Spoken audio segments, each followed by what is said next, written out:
Hey, Twisted listeners, I'm Cindy, and this is Twisted Listers, a podcast about murder and lists.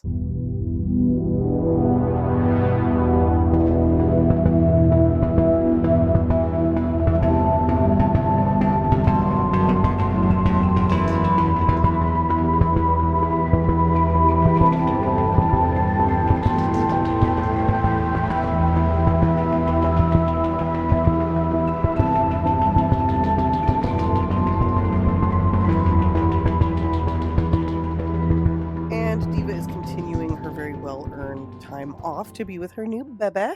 So I am solo once again. And once again, in keeping with kind of how I've been rolling, I'm just going to go with another super frustrating, fucked up ass case that's going to make us all want to scream and cry and tear our hair out. But just know that we are in this together and we are going to get through this horrible fucking case together. Before I get into it, I want to say happy holidays to everybody. Merry Christmas, most recently, for those of you who celebrate. And thanks to all of our friends and family who have been there supporting the podcast and also just like personally in my life. Thanks, guys. We love you. I love you. It's been a really great holiday season, lots of friends, lots of fun. I apologize. This is a little bit late coming at you, but honestly, I have an 8-year-old and he kind of rules my life. And especially around the holidays, it's all about him. So, been a little backed up doing things. Also want to give a huge shout out to our patrons. We have 3 new patrons this month. I'm sorry I haven't sent you guys your stickers. I will do that this week, I promise. I swear to God, the Patreon is just like my mental block, and it's so hard for me to get my shit done on there. We owe you guys some episodes. I know Diva has one ready, but the whole baby thing happening kind of earlier than we anticipated threw us off. But we're going to get on track. That is my New Year's resolution, is to make Patreon like the most badass part of our podcast. And I promise you guys we're going to do that. And I'll start by getting y'all your fucking stickers. Anyway, okay. Getting into this case, this is a really frustrating case. Really just shows how fucked up police are all around the world. And this case actually takes place in the UK. It starts in 2016. And I'm going to talk about the story and just straight up the murder of Molly McLaren. Now, in 2016, Molly McLaren is I believe, 22-year-old college student. She goes to the University of Kent. She is popular. She's got a job. I think she's like a dog walker. She used to like bartend and waitress, but I think now she's kind of doing more part-time work just to kind of support herself while she's going to school. Now she's going to school, I believe, for like health and fitness. I forget exactly what the name of like the degree is, but it's like, she wants to be like a personal trainer and kind of like not so much an influencer as like a blogger and somebody who helps people kind of reach their fitness goals. So it's a very like particular and specific thing that she wants to do, and she really wants to give back to her community, help people work through mental health issues tied to like their body image, and she really just wants to use what she loves, which is health and fitness, to better the world, which I absolutely love. Now in 2016, everything was going super well for Molly. Like I said, she's doing great in school. She has a really good friend group. Her first day of college, she met a girl and they just hit it off and became like besties forever. So everything's going really great. But one thing Molly had never really got much into in her 22 years was a relationship. She had never had a boyfriend, which is crazy. And I'm going to say this right now, and I know I don't normally talk about this stuff, and I call it out every time I do, but Molly was absolutely beautiful. And the reason that I'm calling this out is actually important to the story because she wants to be like a fitness, guru influencer, and she wants to help people feel good about themselves. So her looks were really important to her, and she was absolutely gorgeous. So it's really interesting that she had never really had a boyfriend. But one of the reasons behind that might have been also what kind of was driving her to follow this career. Now, that is that during high school and even a little bit after, she struggled with an eating disorder, and specifically bulimia. And I want to call that out specifically because I know that it was really important for her to not make these kind of things taboo. Like, she didn't want them to be taboo to talk about. She wanted them to be out in the open, and she wanted people to feel okay talking about these things, finding help for these things, and overcoming, these eating disorders, starting with her. So I think a lot of why she didn't have like a boyfriend and why she didn't have certain things in her younger years is because she was battling this disease. And ultimately, she won her battle. And I know it's a lifelong battle, but at the time I'm talking about, she had overcome it. She was very healthy and taking great care of herself. So, as I was saying, the one thing missing in Molly's life was romance. And so she does what many young women, young people did and still do in 2016, and that was download and get onto Tinder. Now, when Molly's on Tinder, she's on it for a pretty short time. It's during the summer of 2016, and she meets a guy named Joshua Stimpson. Now, I said Molly was very good looking, very, fitness oriented, athletic, and Joshua was the same. He was really handsome, really fit, just a few years older than her. I think he was like 25 when they met. She's 22, so good little age gap, but totally fine. They're both in their 20s. It's great for them to date. And they start talking on Tinder and they really hit it off. And now Molly says to Joshua, I've never had a boyfriend before. And he's like, I've never had a girlfriend before either. So they're both just like, wow, this is amazing. Like, we've both dated, but never anything serious. And they actually talk for like 3 or 4 months before they finally meet in October of 2016. So this is a very long courtship, just kind of online, on the phone, never really in person. Now, it's hard exactly to say why that was. I think Joshua maybe lived kind of farther, away, like far away from Molly, and Molly was really busy at school and work.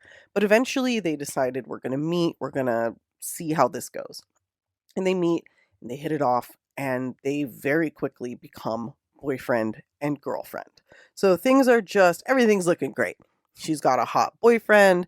She's got, a good job to get her through school. She has her blog that people are reading about, kind of, which is helping her kind of get her career going. She's got a great friend group. Her family's amazing. I mean, she's on the top of the world. Things could not be better.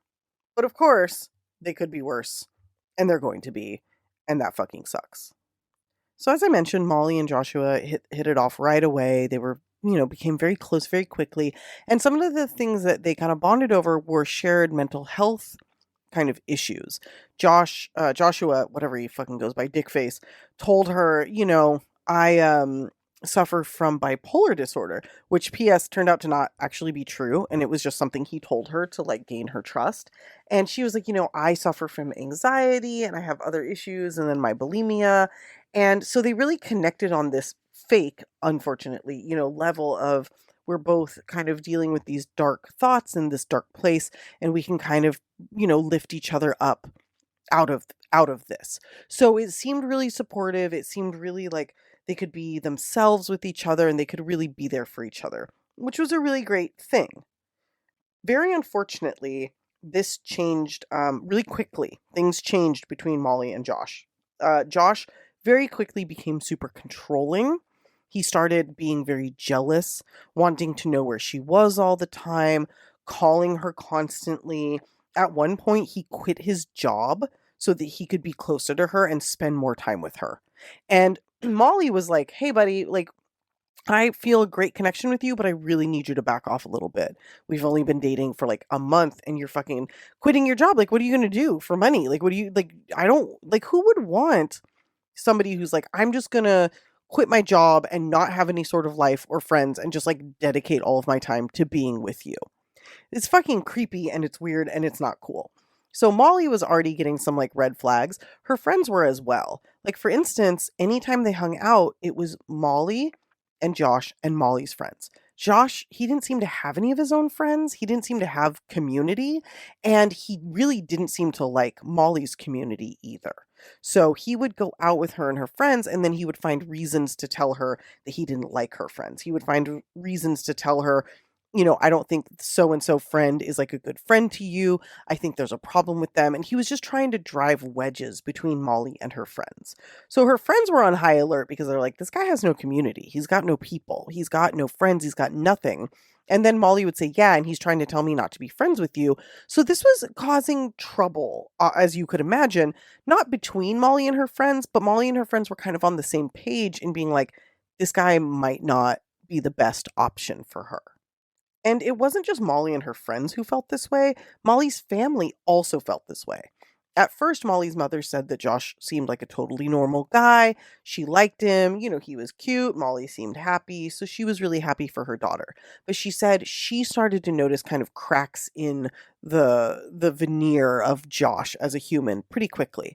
And one of these instances that she recalls in an interview is when Molly took Josh as her date to a family wedding.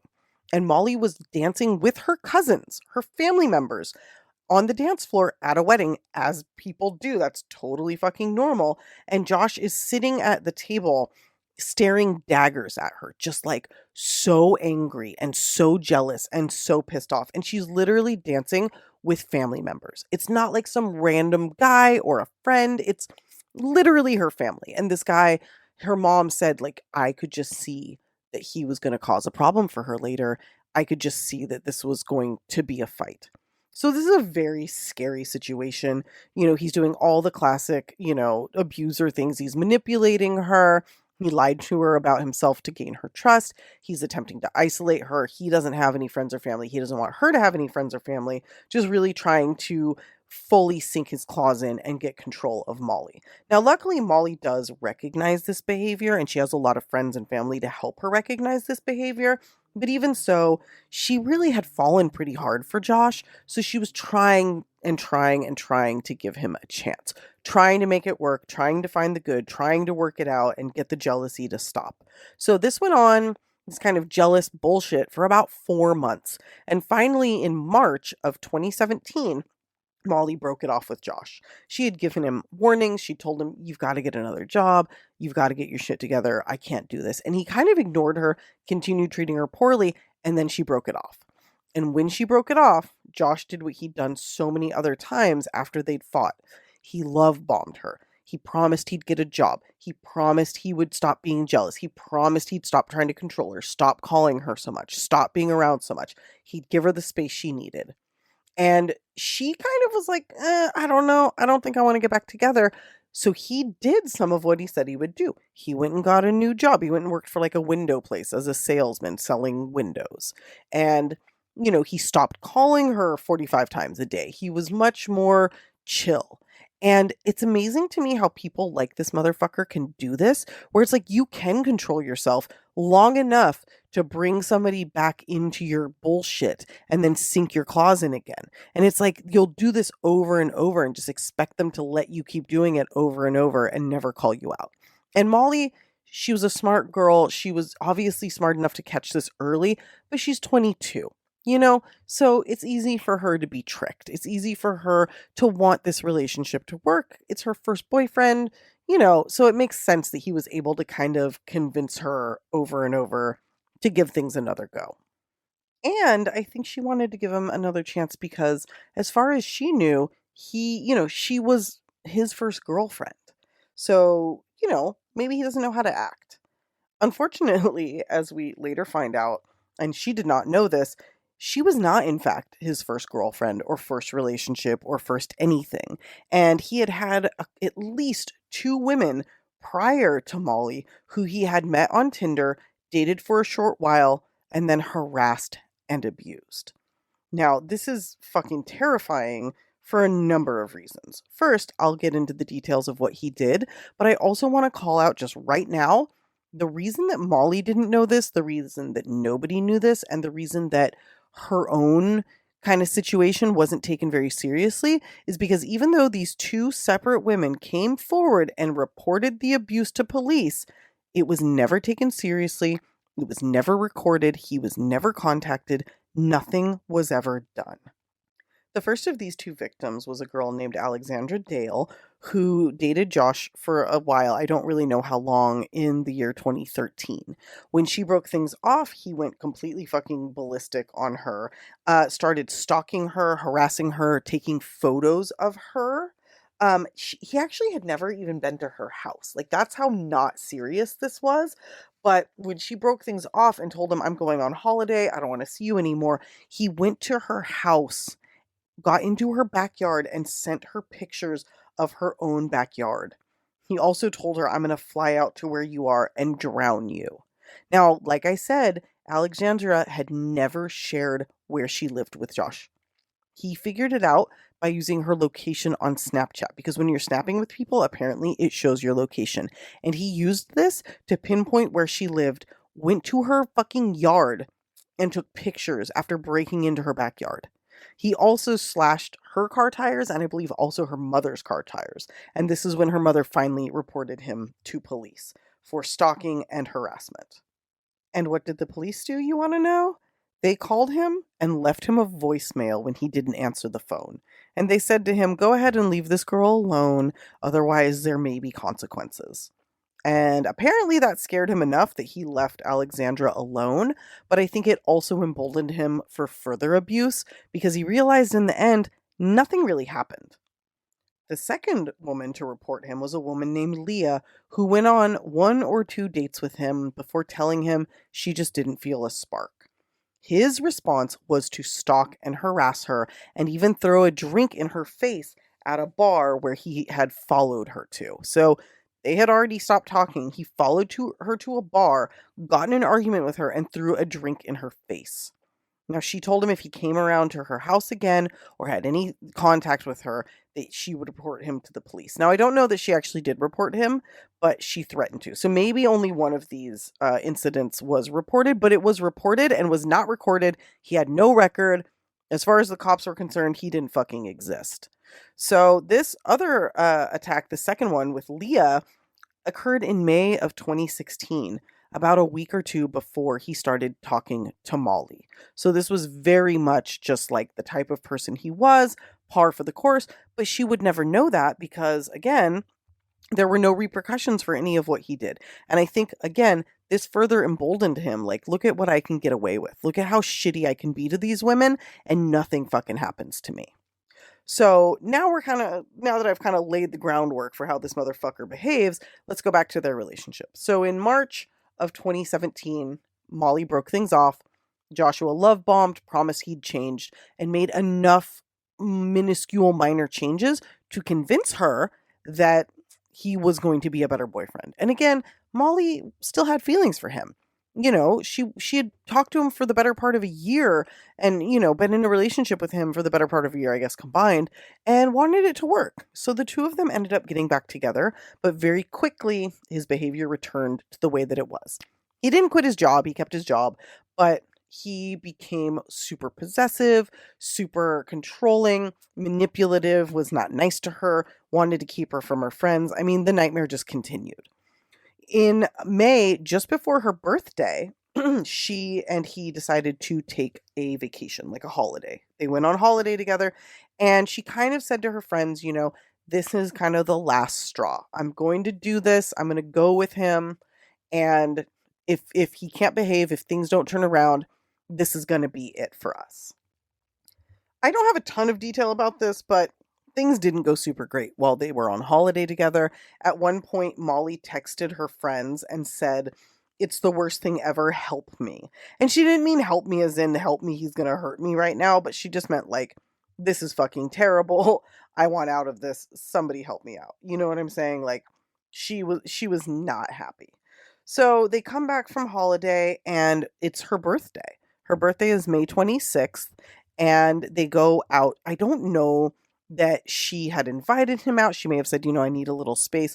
But as you can imagine, based on his previous behavior, somehow he ended up at the same bar that she was at.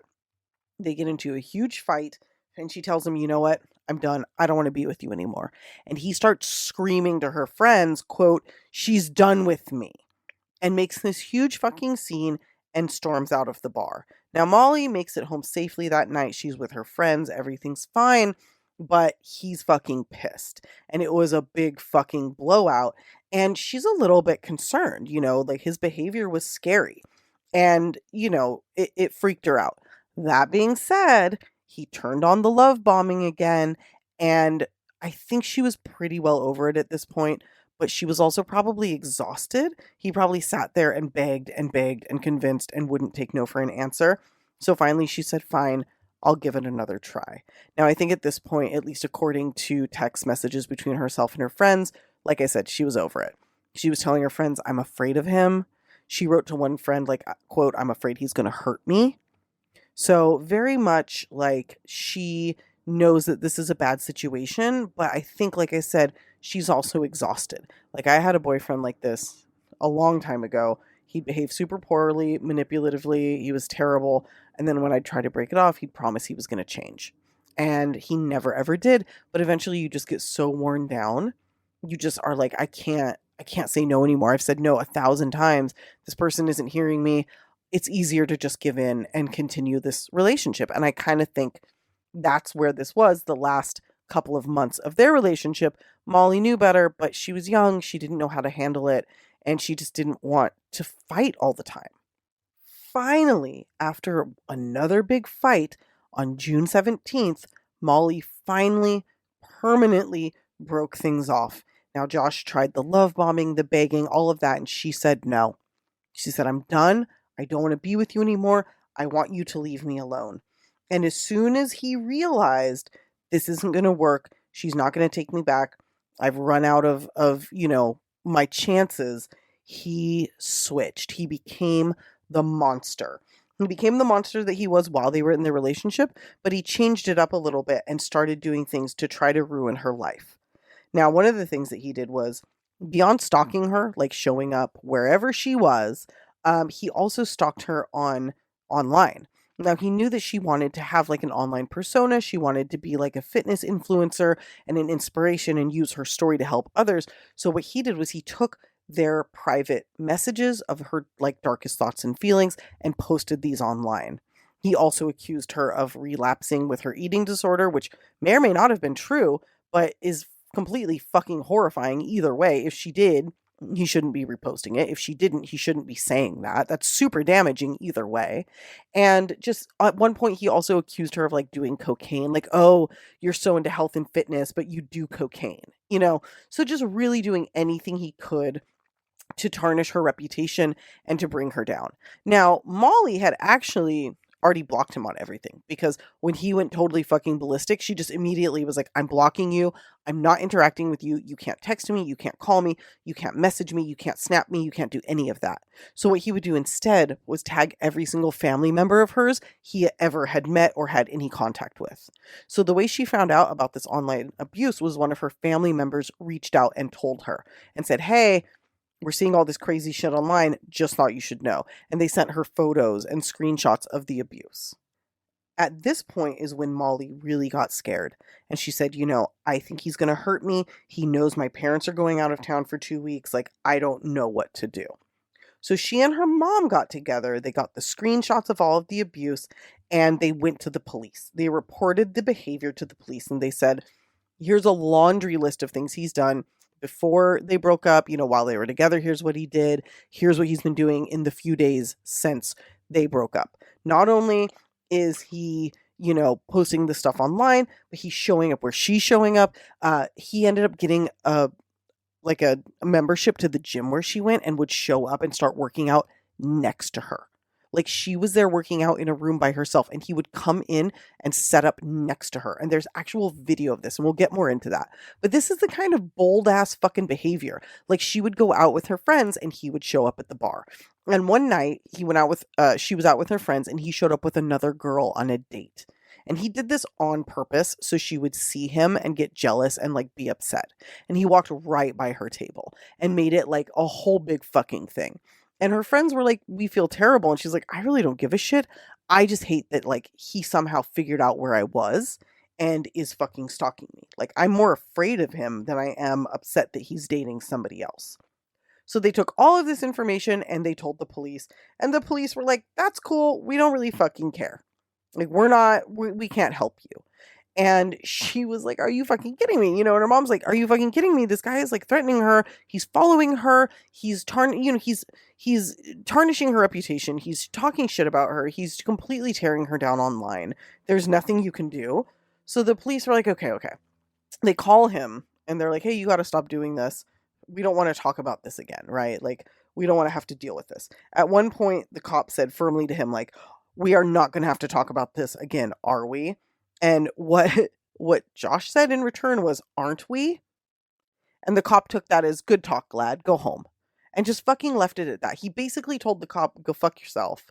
And the cop is like, great, thanks, have a good night. Like, what the fuck? So 2 days after Molly and her mom reported this, Josh himself went back to the police and reported her. And I don't even know what the fuck he's trying to say that she was doing. She had him blocked on social media. But he said, she's telling people about my behavior and it's making me look bad. It's affecting my job. And the cops were like, well, she's already said she doesn't want to contact you or have anything to do with you. Maybe just take your posts down that are like tearing her apart and leave her alone. The problem will probably resolve. Josh in the meantime, sorry, was actually missing work. He was not, coworkers said after they went on that holiday together, he was like not coming in. He was no call, no showing. He seemed really down in the dumps. He wasn't making sales. He didn't seem to care about anything. He just seemed like a completely different person. So obviously, this is affecting him really negatively, but all he can do is try to blame her and try to find a way to continue their interaction by making what's happening to him her fault. Which I find really interesting because I think the reason he was not showing up to work is because he was so obsessed with her that he wouldn't go to work because he wanted to follow her. He wanted to watch her every move. He wanted to see her go to school. He wanted to see her go to the gym. He wanted to walk past her and scare her. And this motherfucker was just, this is all he wanted to do. Was she rejected him, so he wanted to scare her and intimidate her because he hates women and he's a terrible fucking person. So now we have these reports against one another and the cops just being like, just leave each other alone and this whole thing will be fine. And, basically it's not a big deal. But let me tell you, it is a big fucking deal. It was a big deal when he harassed and stalked Alexandra. It was a big deal when he harassed and stalked Leah. It was a big deal when he slashed Alexandra's mom's tires. It was a big deal when he assaulted Leah by throwing a drink in her face or spitting a drink in her face in a nightclub. And it was a very big fucking deal when he stalked and harassed Molly both in person and online. So it's been 12 days since Molly broke up with Josh. It's June 29th, 2017. She is holding steady. She is not willing to see him. She's telling her friends that she's afraid of him, that she needs to stay away from him, that she's afraid he's going to show up places.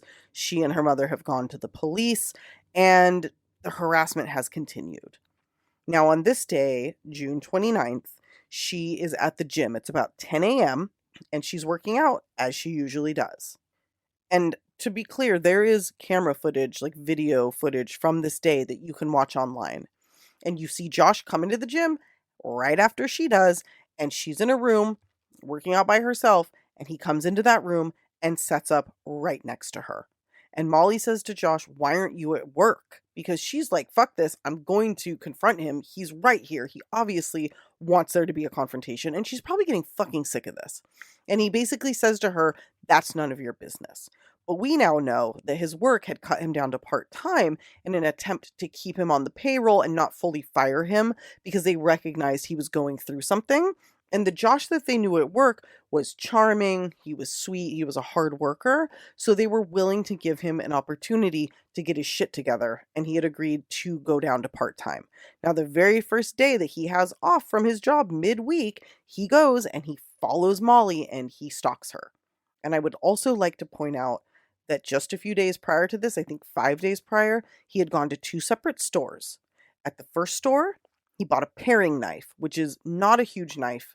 And I mention that because the idea of being stabbed with such a small knife, it feels like the point is to hurt someone, not just kill them, because you could kill them with that, but to make it like painful and horrible, which I fucking hate even thinking about.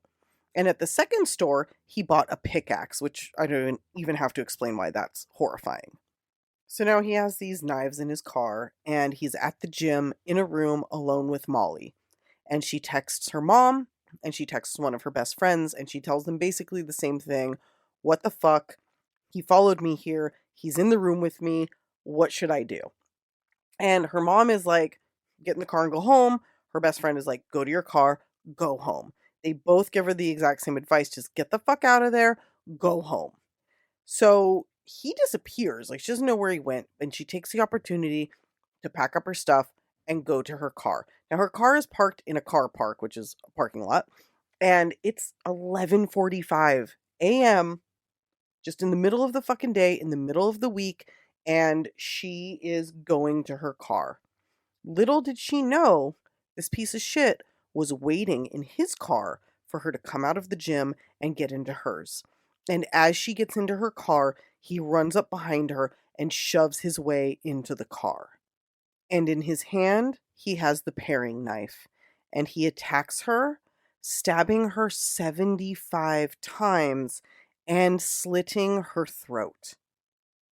Now, while he's doing this, there are witnesses, multiple witnesses, and they hear her screaming for help. They hear Molly scream, "Please help me." They hear her honking her horn, and they see this horrifying attack.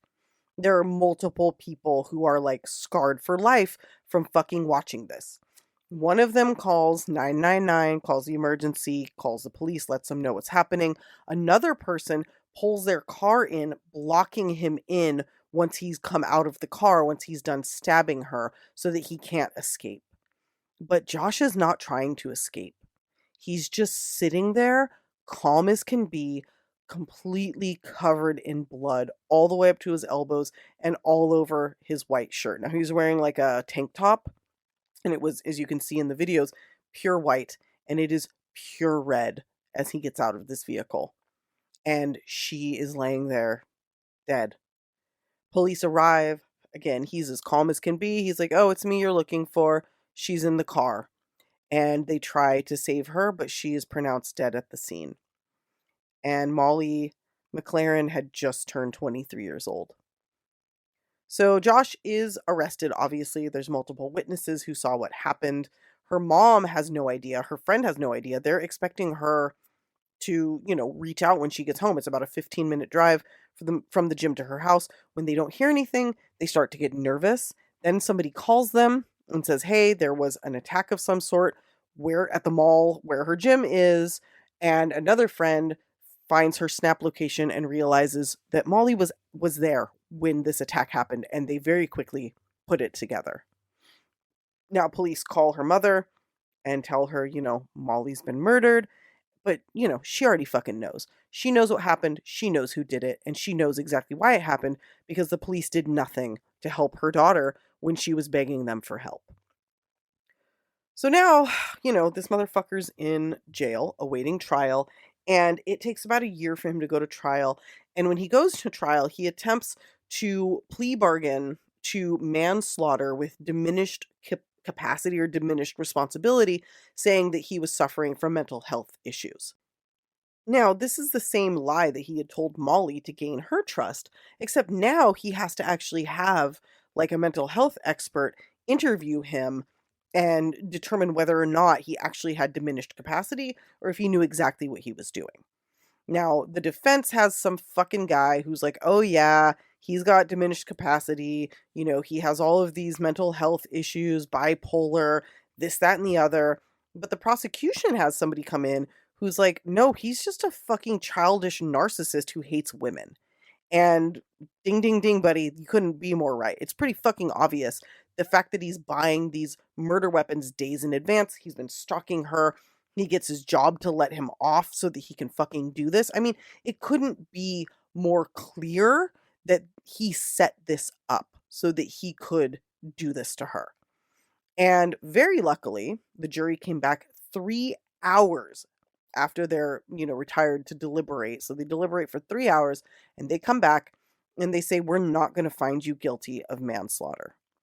Instead, we are going to find you guilty of first-degree murder." The judge in this case, who thank God was a woman, agreed with the jury, telling Joshua that, quote, "This was a cruel, calculated, and cowardly act. You slit her throat while repeatedly stabbing her. You were determined to punish her for finishing with you. You were seeking revenge." This judge then sentenced him to life in prison with a minimum term of 26 years. Now, this feels like something of, a win for the family. He was punished. Oftentimes, when these things happen, the men completely get away with it, as we know. But for me, the larger issue here is the inaction of the police when they had multiple opportunities to take this seriously, to put an end to it, to let this guy know you're not going to get away with this. And instead, what they did is they were so fucking apathetic that he actually not only wasn't afraid of the police, but he was emboldened by them. He actually went to them to report her. Like, that's how much he was not worried about the police in this situation. He not only knows that the police aren't going to do anything to him, he actually thinks that he can use them as a way of getting back at and fucking with Molly. So that's how ineffective the police were in this situation. Now, to their very, very minimal credit, they did launch an internal investigation into the way that they handled this, but it literally took Molly losing her life for them to take this seriously. And there were so many red flags. And anybody who knows anything about crime knows that women who are murdered by their partners are so often stalked and harassed first. It's literally their murderer giving the police like, "Hey, here's a giant red flag. You can catch me before anything happens." And time again, the fucking police do this same bullshit and fucking blow it. And it's really fucked that the result is young women losing their lives time and time again. And that's why this case was so upsetting to me, because honestly, it was completely fucking avoidable. Everybody, including Molly, saw it coming. You know, he wasn't shy with the police about being like, get fucked. And yet, this still happened. So, pretty fucked. Now, there was the Molly McLaren Foundation, which was a foundation set up by her family to, kind of give support to people with mental health issues and eating disorders. Most recently, when I looked, very unfortunately, the website seems to be inactive. I know they are still doing some stuff on Facebook and Instagram, but I don't really know where they're at with that.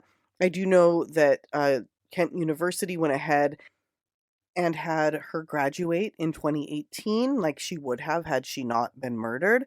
And her family, like her parents, were honored. There was, standing ovation, big party. But it's not the same thing as her being there. It's not the same thing as her getting to live her full life. And it's really fucking sad to me. So just calling that out, that's the story. I hope you all enjoyed it. I'll be back with another probably equally depressing and enraging tale in the next few days. And hopefully Diva will be back soon. But until then, I'm going to hold down the fort as best I can. Thanks again, everybody, for listening, liking, rating, and reviewing. We love you. We appreciate you. The New Year's resolution really is to make our Patreon kick ass this year. We're gonna fucking do it. I promise you. We don't care what it takes. As soon as Diva's back, we're gonna record hers, which she's had waiting. I really don't want to do it. It's not a case I'm looking forward to, but we're gonna do it for you guys because we love you. Until then, thanks everybody for listening. Happy New Year. I'm sure I'll record another one before then, but if I don't say it, I'm saying it now. Happy New Year. And everybody make it to the new year, and you know how to do that. Stay off our lists.